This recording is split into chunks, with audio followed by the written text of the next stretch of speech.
Okay, Ji, Bismillahirrahmanirrahim. So we're going to start off with practice mock 1.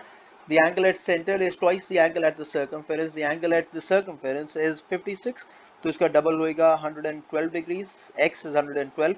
In order to find out y, you can apply two methods. This is angles at the circumference. Angles at the circumference is always equal. These are angles in the same segment. You can call this 56. Or what you can do is, instead of doing this, you can use this shape and see if the angle at the center is 112, the angle at circumference would be 56. So you can use both of these values.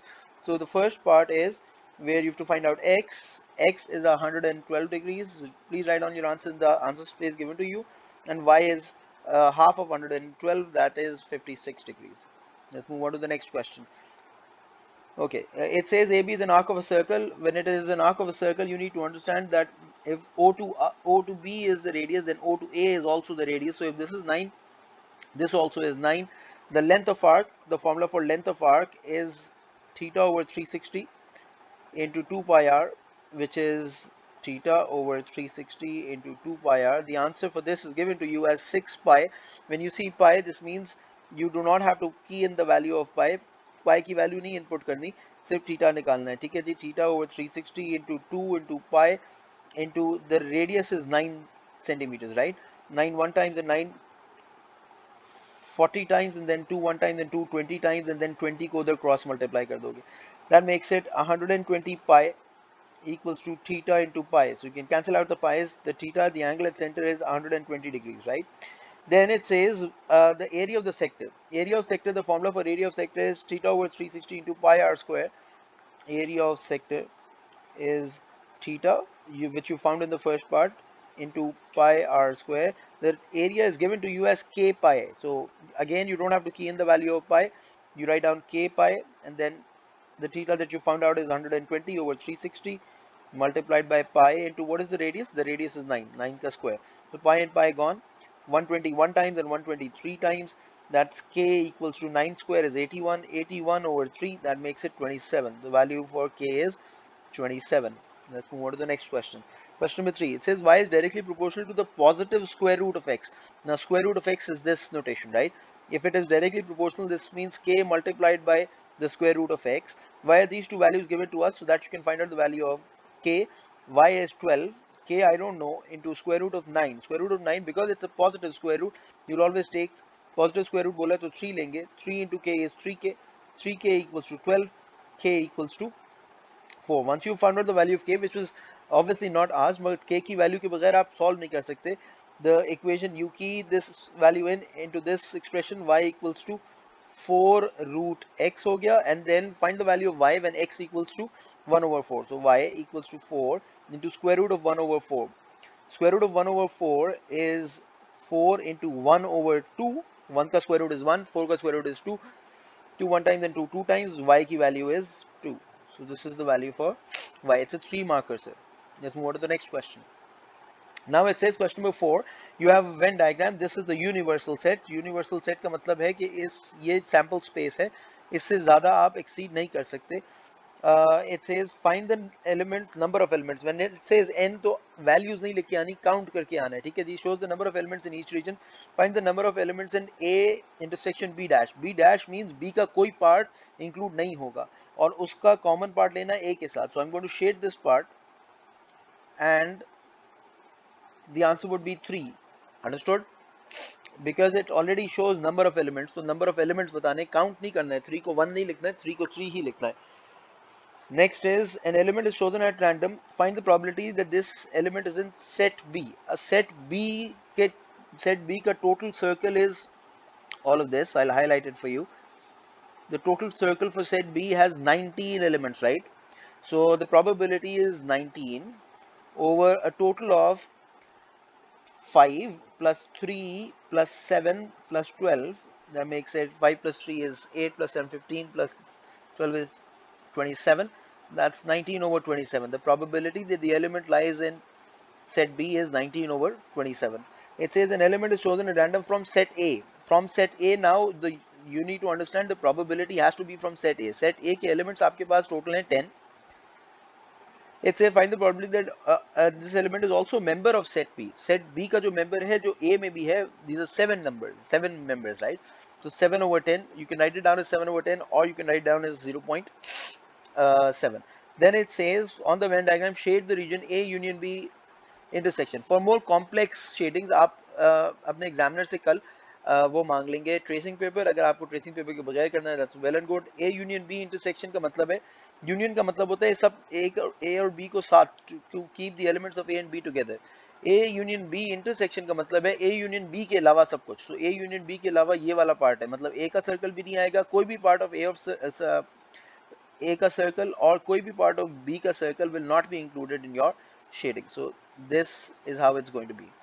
Let's move on to the next question. It's again a very easy question. Area of trapezium, it's half into height. The height has to be perpendicular to the parallel lines into P1 plus P2. So height निकालनी जरूरी है. height मुझे नहीं पता है इस वक्त. height has to be perpendicular. perpendicular का मतलब 90 degrees होना चाहिए. ये मुझे नहीं पता है. I know P1. P1 is D to C. I will mark this as P1 and I will mark this as P2 is 12. Area निकालना है सर, मुझे नहीं पता. Half into height, I don't know for the moment. P1 plus P2 is 8 plus 12. So you'll have to work on somehow to find out the value of the height into 20. इसको simplify कर लेते हैं. To 10 times area is 10 times of h, right? Once you find out h निकाल के इसमें key in कर देंगे. Height निकालने के लिए क्या होगा? You'll have to break this down into two parts. Say you draw a line from C to this point, and then if this is h, this is h. All of this is 12. This much is 8. This makes this part to be 12 minus 8, which is 4. अब Pythagoras theorem निकाल के height निकालेंगे. So it's going to be 8 square equals to 4 square plus h square. 8 square is 64. 4 square is 16 plus h square. 64 minus 16 equals to h square. 64 minus 16 is 48 equals to h square. h equals to root of 48. So because we don't have calculators tomorrow, तो हम root 48 ही रखेंगे. So area would be 10 into root 48. You key this value in here. इसको और simplify करना हो तो 48 का LCM लेके prime factorize करके 10 root 48 is your final answer, right? Let's move on to the next question. Factorize. यहाँ बेटे चार टर्म नजर आए, 1 2 3 और 4 टर्म नजर आए तो common in the first two, common in the last two. अगर फिर भी कॉमन नहीं आ रहा हो तो रीअरेंज करोगे तो फर्स्ट और फोर्थ को साथ रखोगे और सेकंड और थर्ड को साथ रखोगे. खैर anyways in this case you have common in the first two, that's 2 into a plus 2 plus last two में से जो कॉमन आ रहा है वो p a plus 2. Please make sure कि ये दो ब्रैकेट्स के अंदर जो टर्म्स आ रहे हैं वो सेम हो. अगर तो ये सेम है तो यू सक्सेसफुली फैक्टराइज. ये 2 और ये प्लस p एक साथ रखोगे, 2 plus p in one bracket, a plus 2 in one bracket. That's how you factorize. Let's move on to part B. 162 minus 8t square. The first thing, the golden rule of factorization is to first find out common. Common ढूंढो sir. 8 के table में 162 तो नहीं आता, 4 के table में आता है क्या, या 2 के टेबल में आता है. Let's start off with 2. So 2 81 आ गया और 4t square. You need to understand that 2 तो साथ कैरी करोगे. ये 81 जो है बेटा ये थर्ड आइडेंटिटी में a स्क्वायर है और थर्ड आइडेंटिटी में 4t स्क्वायर जो है वो b स्क्वायर है. तो actually a square minus b square is actually a plus b and a minus b. तो आप क्या करेंगे कि आप 81 की जगह 9 लिखेंगे, 4t स्क्वायर की जगह 2t लिखेंगे. 9 माइनस 2t होगा और 9 plus 2t and you will not expand this. यहीं पे छोड़ देंगे. This is your final answer. This is simplest form. Next is, ये बहुत इंपॉर्टेंट है सर, परपेंडिकुलर बाइसेक्टर की कंस्ट्रक्शन हमसे खत्म करा दी है कोर्स से, बट परपेंडिकुलर बाइसेक्टर की equation is most likely to come. Perpendicular bisector निकालने के लिए सबसे पहला पॉइंट होता है, आप मिड पॉइंट के कोऑर्डिनेट्स निकालेंगे ए बी के. मिड पॉइंट परपेंडिकुलर बाइसेक्टर है, बाइसेक्ट करने का मतलब इक्वल हाफ में डिवाइड करना है, ठीक है जी. तो मिड पॉइंट निकालेंगे. सेकंड इज ग्रेडियंट निकालोगे. Gradient is y2 minus y1 upon x2 minus x1. फिर कोई भी एक पॉइंट चूज करके वैल्यू लगाएंगे. Let's first find out the mid point. Mid point is x1 plus x2 over 2 comma y1 plus y2 over 2. x1 ये रहा, y1 ये रहा, x2 ये रहा, y2 ये रहा. x1 plus x2 is 4 plus 10 over 2 comma y1 plus y2 is 1 plus 15 over 2.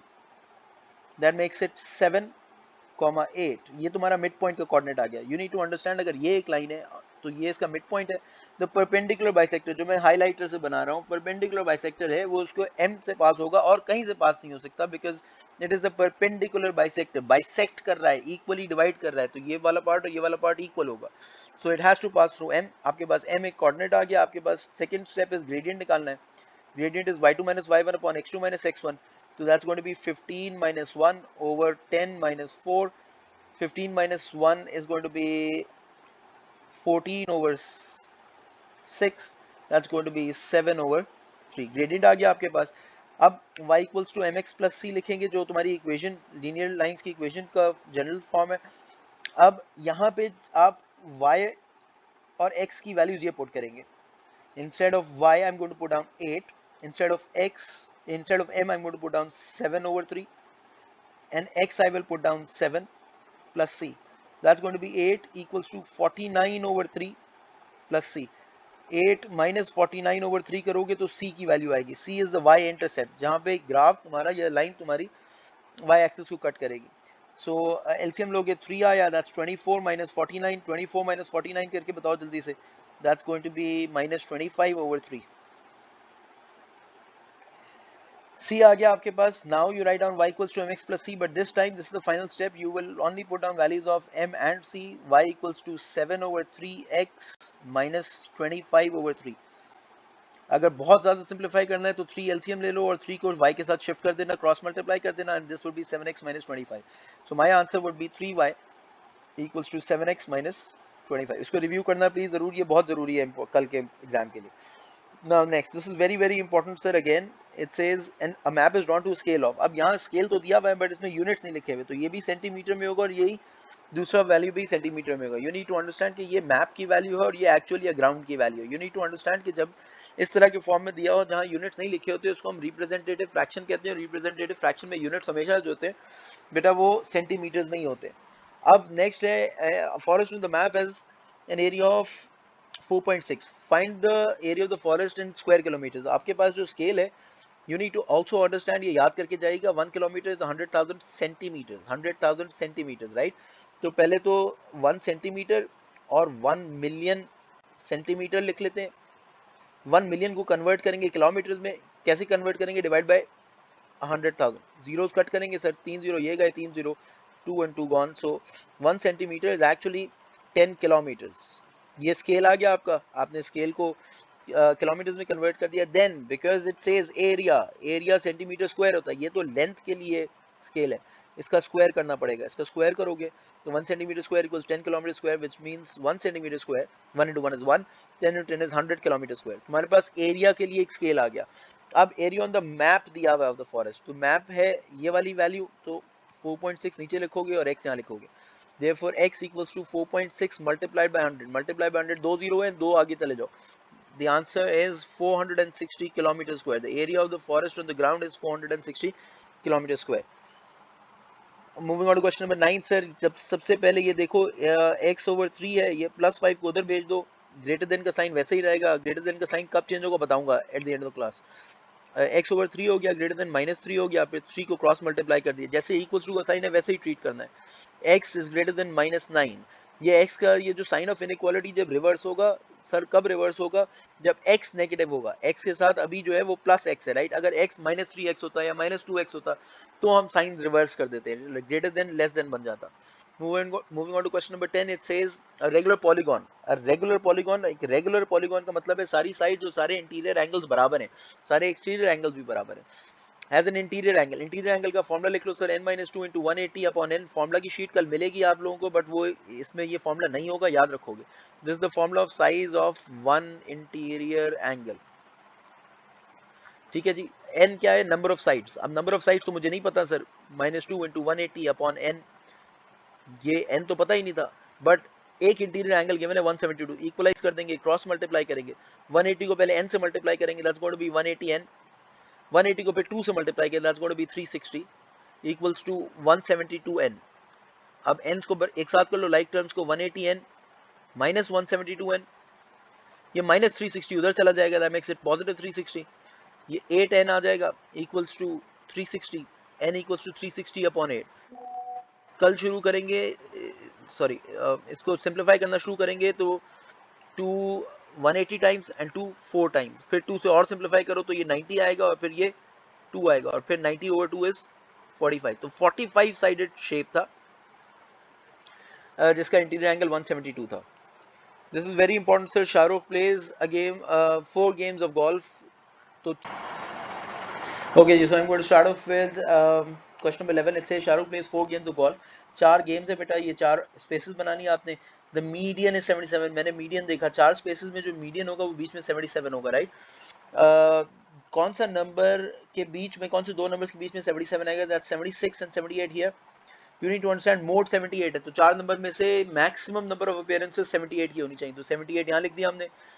Ascending order में arrange किया हुआ क्योंकि मीडियन निकाला है।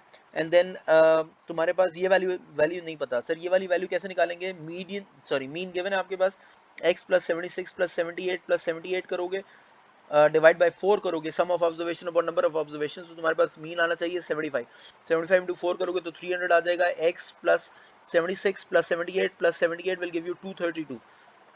75 into 4 would be 300, x equals to 300 minus 232 करोगे तो 68 आ जाएगा। तो 4 observations that you have are 68, 76, 78 and 78। इसको फिर से रिवाइज करते हैं सर। सबसे पहले हमने मीडियन चेक किया, मीडियन 4 नंबर्स का मीडियन जो होगा वो राइट इन द मिडल होगा, सेकंड और थर्ड ऑब्जर्वेशन के बीच में होगा। कोई दो नंबर चूज किए सो दैट जो नंबर आ जाए बीच में वो 77 हो, तो 77 लाइज बिटवीन 76 एंड 78। उसके बाद मोड चेक किया, second step was mode check किया, मोड में मोस्ट रिपीटेड ऑब्जर्वेशन होनी चाहिए 78, 78 मार्क कर दिया। उसके बाद फिर मीन को यूज किया और फर्स्ट वैल्यू निकाल ली। इसको रिवाइज करना is very very important sir. Question number 12 it says write down the recurring decimal 0.366। You need to understand 0.3666 examiner भी बता रहा है कि 3 रिपीट नहीं हो रहा, सिर्फ 6 रिपीट हो रहा है, याद रखोगे। तो पहले तो ये इसको x लिख लो, x equal 0.36 recurring, and then ये 3 के डेसिमल पॉइंट को 3 के बाद लगाना है, तो 10 से मल्टीप्लाई करना है, 10x इक्वल्स टू 3.6666 हो जाएगा, 666 रिकरिंग है, ठीक है, याद रखोगे। उसके बाद आपने ओरिजिनल नंबर, ओरिजिनल फंक्शन पे चले जाना है और उसके बाद ओरिजिनल फंक्शन पे ऐसे नंबर से मल्टीप्लाई करना है ओरिजिनल फंक्शन को कि तुम्हारे डेसिमल की राइट साइड पे 6 आ जाए। तो मैं दो प्लेसेस मूव कर रहा हूँ क्योंकि 10 से मूव पहले कर चुके थे, 10x हो चुका था। तो जब इसको मल्टीप्लाई करोगे तो तुम्हारे पास आंसर आ जाएगा 100 से मल्टीप्लाई किया तो आ गया 36.6666 डॉट डॉट डॉट। 100 में से माइनस कर दोगे 10 तो हो जाएगा 90x। 36.666 में जब माइनस करोगे ना तो 0.66 सारा रिमूव हो जाएगा। अब 36 माइनस 3 बच जाएगा which is 33। x equals to 33 over 90 करोगे, 33 ओवर 90 करोगे तो सिंप्लीफाई करोगे 3 11 times and 3 30 times, 11 upon 30 should be your fraction. अगर सिंप्लीफाई हो रहा हो तो सिंप्लीफाई जरूर करेंगे। Next question, question number 13, this also is very very important sir. पक्की बात है, लिमिट ऑफ एक्यूरेसी पे क्वेश्चन आएगा, अपर बाउंड लोअर बाउंड पे क्वेश्चन आएगा। It says the base of a triangle is 9 centimetre. पहले ट्रायंगल बना लेते हैं। ये ट्रायंगल जो मैंने बनाया सर, ये इस तरह का ट्रायंगल है, इसकी बेस जो है वो 9 सेंटीमीटर है, इसकी हाइट मुझे नहीं पता, परपेंडिकुलर हाइट होती है, और इसका एरिया गिवन है, एरिया 40 सेंटीमीटर स्क्वायर है। तो ये जो वैल्यूज गिवन है ये करेक्ट टू नियरेस्ट, इनकी एक्यूरेसी गिवन है। अगर बोल रहा है the base of triangle is correct to the nearest centimetre, nearest centimetre का मतलब नियरेस्ट 1 सेंटीमीटर, 1 डिवाइड बाय 2 करो, 1 डिवाइड बाय 2 करोगे 0.5 आएगा। अगर अपर बाउंड निकालना होगा तो 0.5 ऐड करोगे इस वैल्यू में, या लोअर बाउंड निकालना होगा तो माइनस करोगे। फिर उसके बाद एरिया का एक्यूरेसी दी हुई है 5, तो 5 डिवाइड बाय 2 करो, डिवाइड बाय 2 होता है, याद रखोगे, इसको कॉन्फ्लिक्ट नहीं करोगे, डिवाइड बाय 2 ही होता है, राइट। इसकी लॉजिक बाद में समझाएंगे सर। 2.5 है, अपर बाउंड में ऐड करोगे, लोअर बाउंड में माइनस करोगे। अब हमें निकालना है find the upper bound, upper bound of the perpendicular. देखो बेटा, हाइट की कोई एक्यूरेसी गिवन नहीं है, बेस ऑफ द लेंथ की गिवन है, एरिया की गिवन है, हाइट की नहीं गिवन है। इसका मतलब है मैक्सिमम वैल्यू चाहिए हमें हाइट की, मैक्सिमम वैल्यू चाहिए। तो पहले एरिया का फॉर्मूला लिख लेते हैं, हाफ इंटू, क्योंकि एरिया गिवन है, half into base into height. 2 को उधर ले जाओ, 2 times the area equals to base into height. ये बेस यहाँ मल्टीप्लाई वहां जाके डिवाइड हो जाएगी, तो एक फ्रैक्शन आ जाएगा आपके पास। हाइट के लिए एक फ्रैक्शन है 2a upon b। You need to understand कि फ्रैक्शन की मैक्सिमम वैल्यू चाहिए होती है, तो न्यूमरेटर का अपर बाउंड लेंगे और डिनोमिनेटर का लोअर बाउंड लेंगे, तो मैक्सिमम वैल्यू ऑफ हाइट आएगी। अब तुम्हारे पास एरिया है 40, 40 का अपर बाउंड आता है 42.5 और लोअर बाउंड आता है 37.5, क्योंकि इसकी एक्यूरेसी 5 थी। और 9 का अपर बाउंड आता है तुम्हारे पास 9.5 और लोअर बाउंड आता है 8.5। अब तुम्हें मैक्सिमम वैल्यू ऑफ हाइट चाहिए, तो न्यूमरेटर में जो भी वेरिएबल है, जो भी क्वांटिटी है, उसका अपर बाउंड लेना है। तो 2 इंटू 42.5 कर दोगे, एरिया का अपर बाउंड अपॉन जो बेस ऑफ द लेंथ है, डिवाइड, जितना बड़े नंबर को जितने छोटे नंबर से डिवाइड करोगे उतना मैक्सिमम वैल्यू फ्रैक्शन जनरेट करेगा। तो बेस जो होनी चाहिए वो होनी चाहिए 8.5, ठीक है जी। 2 इंटू 42.5 करोगे, 42.5 का डबल करोगे तो 85, 85 डिवाइड बाई 8.5 करोगे, मल्टीप्लाई बाय 10, मल्टीप्लाई बाय 10, तो ये हो जाएगा 850 upon 85, which is 85 one times, 85 10 times, तो आंसर आएगा 10। याद रखना कैसी कैलकुलेशन का लाएंगी जो विदाउट कैलकुलेटर हो सकती है, don't worry about. Question number 14 is very important, again ये कंप्लीटेड स्क्वायर फॉर्म है, कंप्लीटेड स्क्वायर फॉर्म है। इसके लिए एक फॉर्मूला याद कराता हूँ मैं, वो है x plus P upon 2 whole square minus P upon 2 whole square plus Q. अब p क्या होता है sir? p is the coefficient of x, x का कोफिशिएंट है, x का कोफिशिएंट, x के साथ जो नंबर लगा हुआ है वो मेरे पास 7 आ रहा है, और q जो होता है वो कांस्टेंट होता है जिसके साथ x अटैच नहीं होता, तो कांस्टेंट है वो -5 है, याद रखोगे। तो p की वैल्यू आ गई तुम्हारे पास 7x, और q की वैल्यू आ गई -5। अब इन वैल्यू इसको सिर्फ इन p और q की वैल्यूज को फिट करना है इसके अंदर, that's it. x plus 7/2 whole square minus 7/2 whole square plus q जो है वो -5 है, ठीक है जी। x प्लस 7/2 होल स्क्वायर को एक्सपैंड नहीं करना बेटा, आप कॉन्ट्रैक्ट कर रहे हैं, एक्सपेंडेड तो आपके पास गिवन था, x plus 2 whole square minus 49/4 -5, LCM ले लो लास्ट टू के लिए सर, यहाँ पे कर रहा हूँ, x plus 7/2 whole square equals, sorry LCM लोगे तो एलसीएम आएगा आपके पास 4 एलसीएम आ जाएगा, sorry I am so sorry, LCM ले लोगे 4 तो ये 49 हो जाएगा, 1 इंटू 4 4 होता है, 5 इंटू 4 20 होगा, 49 माइनस 20, तो x प्लस 7/2 होल स्क्वायर वैसे ही रहेगा, माइनस 49 माइनस 20 29 हो जाएगा, और 29/4। अब वो तुमसे बोल रहा है a और b की वैल्यू बताओ, जो a है वो फ्रैक्शन के अंदर है, वो a है 7/2, और b जो है वो तुम्हारे पास आ रहा है -22/9, सॉरी -29/4, सॉरी माय बैड, -29/4।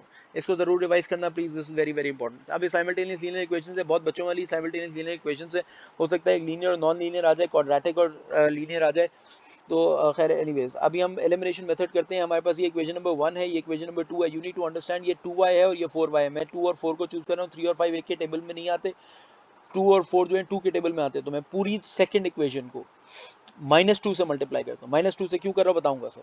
अब पहली इक्वेशन तो वैसी रहती है 3x plus 4y equals to 14, दूसरी इक्वेशन -2 से मल्टीप्लाई हो रही है, तो -10x हो जाएगा 5x इंटू -2, फिर 2y into -2 is -4y equals to 21 into -2 is -42। ये -2 से इसलिए मल्टीप्लाई किया ताकि ये जो आंसर आए वो -4y आ जाए, -4y plus y eliminate, +4y eliminate हो जाएगी, -4y प्लस 4y गए। अब आपके पास बचा 3x minus 10x equals to 14 minus 42, ठीक है। 3x minus 10x minus 7x, 14 minus 42 करोगे तो आंसर आएगा 28। Sign of the bigger number होगा, 42 बड़ा नंबर है तो 42 बड़ा नंबर है तो -28 आएगा, माइनस माइनस कैंसिल कर दो, x की वैल्यू आ गई 4। जैसे ही x की वैल्यू आए उसको इक्वेशन नंबर 1 में पुट करो, 2 में पुट करो, कोई मसला नहीं है सर, किसी में भी पुट करो। 3 इंटू 4 आ जाएगा प्लस 4y हो जाएगा इक्वल्स टू 14 हो जाएगा, 3 into 4 is 12, 12 plus 4y equals to 14, 4y plus 12 है, वहाँ जाके -12 हो जाएगा, 14 माइनस 12 2 आ जाएगा, y इक्वल्स टू 2 और 4 विच इज 1/2, ये दो वैल्यूज आ जाएगी। आंसर स्पेस में जरूर लिखना है, आदत डाल ले सर, ये कल आपको आंसर स्पेस में लिखना पड़ेगा। Let's move on to the next question. It says find the nth term, this also very important, इसमें पैटर्न फिलिंग आ सकती है, स्ट्रक्चर फिलिंग आ सकती है, बहुत सारी चीजें आ सकती है। ये 16 है, ये 19 है, 22 है, 25 28। यू नीड टू अंडरस्टैंड दो तरह के डिफरेंसेस होते हैं, दो तरह के सीक्वेंसेस होते हैं जिसमें डिफरेंसेस देखते हैं। 16 टू 19 कर जाने में +3, 19 टू 20 जाने में +3, 22 से 25 जाने में +3, 25 से 28 जाने में +3।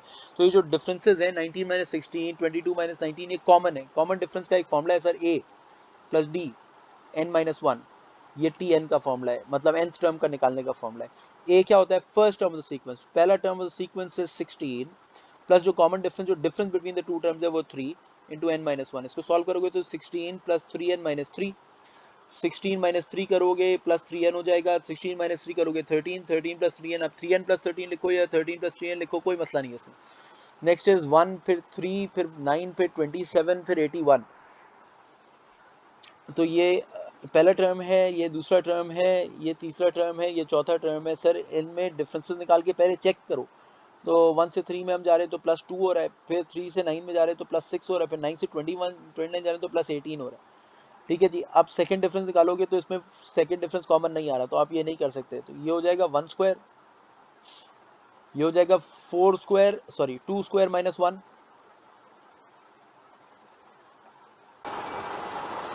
ओके जी, सेकंड सीक्वेंस देखेंगे आप तो 1 है, 3 है, 9 है, ये मल्टीपल्स ऑफ 3 है, 1 इंटू 3, 3 इंटू 3, 9 इंटू 3। इस पर टाइम लगाना थोड़ा एग्जाम में। अगर टाइम्स 3 हो रहा है तो 3n should be the answer sir, इसका सीक्वेंस 3n हो जाएगा। उसके बाद है नेक्स्ट क्वेश्चन, इसका क्वेश्चन नंबर मार्क नहीं किया मैंने। डेब्रो रिकॉर्ड्स, ये फ्रीक्वेंसी डेंसिटी देख लो, फ्रीक्वेंसी डेंसिटी जहाँ वाई एक्सेस पे होगी तो frequency upon class width, frequency density का formula frequency upon class width. Sir find the number of trains that Debra recorded, number of trains का मतलब है फ्रीक्वेंसी निकालनी है, आप नंबर ऑफ ट्रेन्स का मतलब है फ्रीक्वेंसी निकालनी है। तो हम एक टेबल बना लेते हैं छोटा सा, ये 0 से 2.5 तक गया है, ये रहा 2.5, फिर 2.5 से 5 तक गया है, फिर 5 से 10 तक गया है, फिर 10 से 15 तक गया है, फिर 15 से 25 गया है। ठीक है जी, इसकी फ्रीक्वेंसी निकालनी है, फ्रीक्वेंसी मुझे नहीं पता। सबसे पहले frequency upon class width formula है, तो क्लास विड्थ निकालो सर। पहले वाले की क्लास विड्थ है 2.5, दूसरे वाले की क्लास विड्थ है 2.5। क्लास विड्थ कैसे निकालते हैं sir? Difference between the to intervals, 0 से 2.5, 2.5 से 5 में फर्क क्या है? 5 से 10 में 5, 10 से 15 में 5 और 15 से 10 में 15 से 25 में 10, right? You need to understand, क्योंकि ये क्लास विड्थ अनइक्वल है। अगर क्लास विड्थ अनइक्वल है तो इसका मतलब है फ्रीक्वेंसी डेंसिटी निकलेगी। फ्रीक्वेंसी डेंसिटी का कॉलम बना लेते हैं। फ्रीक्वेंसी डेंसिटी कॉलम बनाने के लिए आपके पास ग्राफ गिवन है, फ्रीक्वेंसी डेंसिटीज भी गिवन है। 0 से 2.5 की फ्रीक्वेंसी डेंसिटी मेरे पास आ रही है ये, दिस इज 12। फिर 2.5 से 5 की फ्रीक्वेंसी डेंसिटी आ रही है मेरे पास ये वाली वैल्यू, दैट्स 26, इधर 26 लिख दूंगा। फ्रीक्वेंसी डेंसिटीज रिकॉर्ड कर रहा हूँ सिर्फ ग्राफ से। फिर ये 15, फिर 10 टू 15 जो है वो 10, और फिर 15 टू 25 इज ओनली 2। सही है। अब फ्रीक्वेंसी निकालनी है, फ्रीक्वेंसी डेंसिटी का फॉर्मूला है frequency upon class width. Frequency निकालनी है तो क्रॉस मल्टीप्लाई कर दो, frequency density into class width. Frequency density into class width हो जाएगा सर, मल्टीप्लाई करते रहो, 12 इंटू 2.5 करो जल्दी से, 12 इंटू 2.5 तो आंसर आ गया 30। फिर 2.5 इंटू 26, फिर आ जाएगा 65, फिर आ जाएगा 5 इंटू 15 75, फिर 5 इंटू 10 50 और फिर 10 इंटू 2 20। अब टोटल जो सम होगा ना, सम ऑफ एफ, मतलब एफ फ्रीक्वेंसीज को ऐड करोगे तो तुम्हारे पास आ जाएगा 30 प्लस 65 प्लस 75 प्लस 50 प्लस 20। इसको टोटल करोगे तो 30 plus 65 95, 95 plus 75 is 170, 90 95 plus 75 is 170, 170 plus 50 is 220 plus 20 is 240. Final answer is 240. Calculate the percentage of trains that recorded that arrived more than 10 minutes late. 10 minutes late वाली, 10 minutes से ज़्यादा time लिया उन्होंने, 10 minutes से late वाले एक ये interval, sorry एक ये इंटरवल और एक ये इंटरवल, इसमें कितनी ट्रेन हैं? 70 ट्रेन हैं जो लेट हुई हैं, जो 10 मिनट से ज़्यादा लेट हुई है। तो 70 हो गया अपॉन टोटल ट्रेन तुम्हारे पास कितनी आई है 240, मल्टीप्लाई बाय 100 कर दो, परसेंटेज बतानी है। ठीक है, 0 0 कट करो, 2 12 टाइम्स एंड 2 50 टाइम्स, इसको और कॉम्प्लिकेट करना है तो 2 times and 25 into 7 divided by 2 कर लो, 25 इंटू 7 डिवाइड बाई 2, तुम्हारे पास 87.5% of the trains were late, arrive later than 10 minutes. Okay, next is, फिर अगेन ये दोबारा आपके पास आ गया circle properties. You need to understand कि अब हमारे पास हमें निकालना है वर्कआउट, ये वाला एंगल निकालना है। ठीक है जी, यू नीड टू अंडरस्टैंड, इसको निकालने से पहले ना आपके पास अगर ये सेंटर में जो एंगल है वो आ जाए तो इसका हाफ कर देंगे। Angle at centre is twice the angle at circumference. ठीक है जी, तो इसका हाफ करना होगा। तो पहले ये निकालना है, किस तरह निकालें सर? ये देखिए, O टू A रेडियस है, O टू B भी रेडियस। अगर रेडियस रेडियस है तो ये आइसोसेलेस ट्रायंगल बन गया OAB, ये पूरा ट्रायंगल आइसोसेलेस बन गया।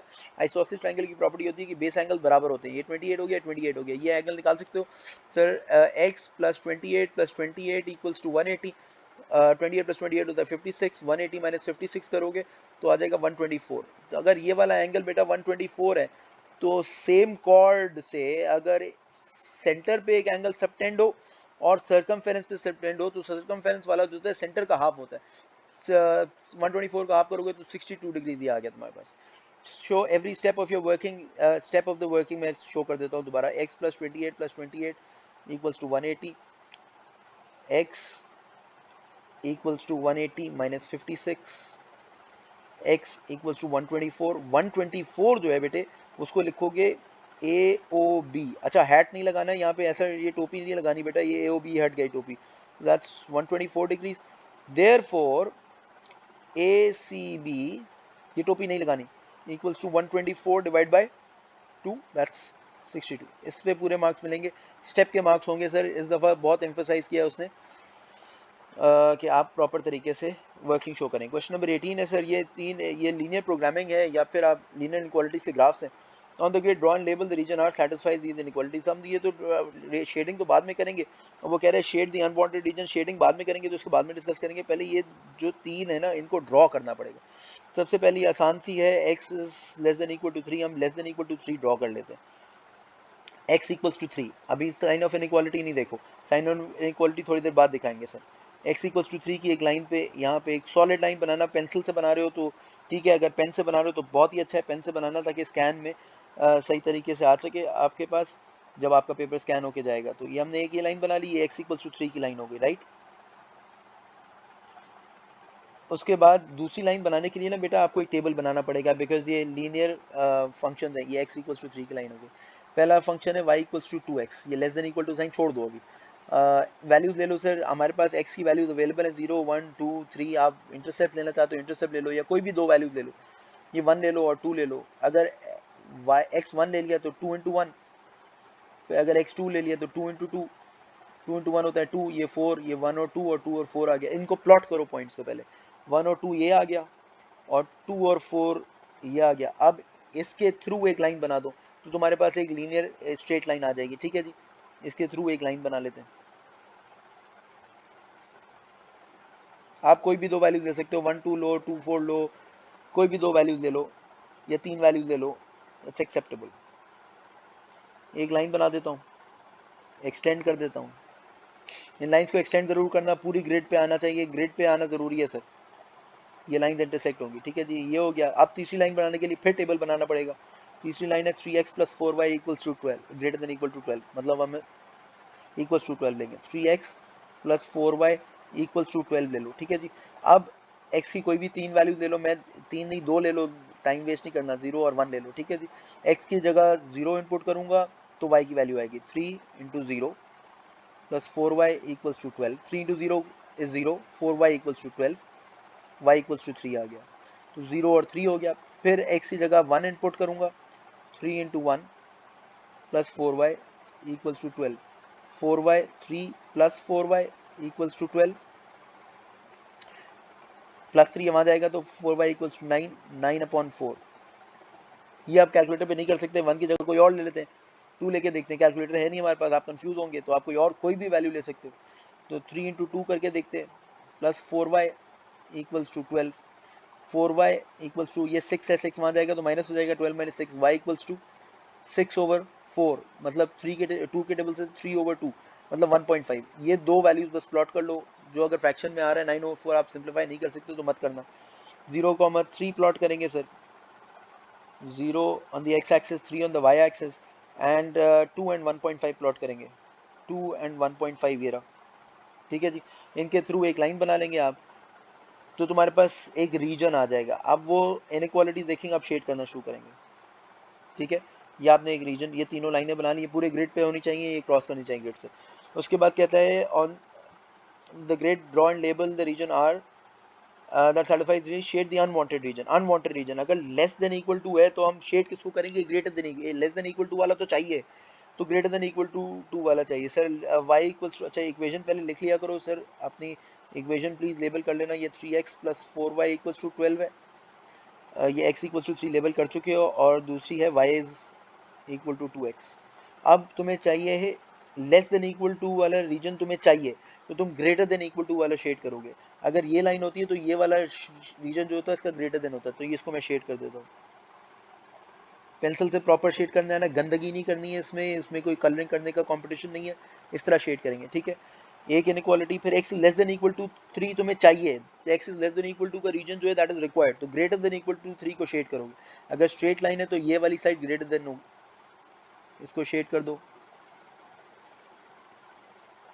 शेड में ये लाइंस बना के आना, प्रोमिनेंट लाइंस होनी चाहिए प्लीज, तमीज से शेड करना, कोई स्मजिंग नहीं करना, कोई पेंसिल से कलर करने नहीं बैठ जाना। फिर 3x plus 4y is greater than equal to 12, मतलब ग्रेटर देन इक्वल टू वाला रीजन चाहिए आपको। अगर तो ये लाइन है तो ये ग्रेटर देन इक्वल टू ये रीजन चाहिए आपको, तो आप शेड करेंगे unwanted region. Unwanted region shade कर रहा हूँ, देखो रेड से मार्क एंड लेबल है, तो रीजन आर मार्क करके आओगे। This is how you do this linear programming का क्वेश्चन या लीनियर इनइक्वालिटीज की graph. Next is vectors, definite question है, क्वेश्चन नंबर 19 20 19 से लेकर 25 के बीच में कोई क्वेश्चन वेक्टर्स का आएगा, डेफिनेटली याद रखना। क्यों कहता है in the diagram O is the origin, O is O is A O C, ठीक है जी, ये सब पता है। Q is the mid point of BC, sir BC के बिल्कुल मिडिल में क्यू बना लेना, ठीक है। वो कहते हैं find terms C to B, C to B के लिए ना कभी भी वेक्टर सॉल्व करना हो तो बेटा अभी क्यू हटा देते हैं, सी टू बी चाहिए, तो एक पाथ ढूंढना होता है, रास्ता ढूंढना होता है। तुम्हारा स्टार्टिंग पॉइंट सी होगा, ये तुम्हारा स्टार्टिंग पॉइंट होगा, और तुम्हारा एंडिंग पॉइंट बी होगा। एक तो शॉर्टेस्ट पॉइंट वो सी टू बी चले जाओ, मगर ये तो रिक्वायर्ड है, तो आप कोई और रास्ता ढूंढे। सी टू ओ चलते हैं, ओ टू ए चलते हैं, फिर ए टू बी चलते हैं। तो इसको लिखेंगे प्रॉपर तरीके से, C to O plus O to A plus A to B.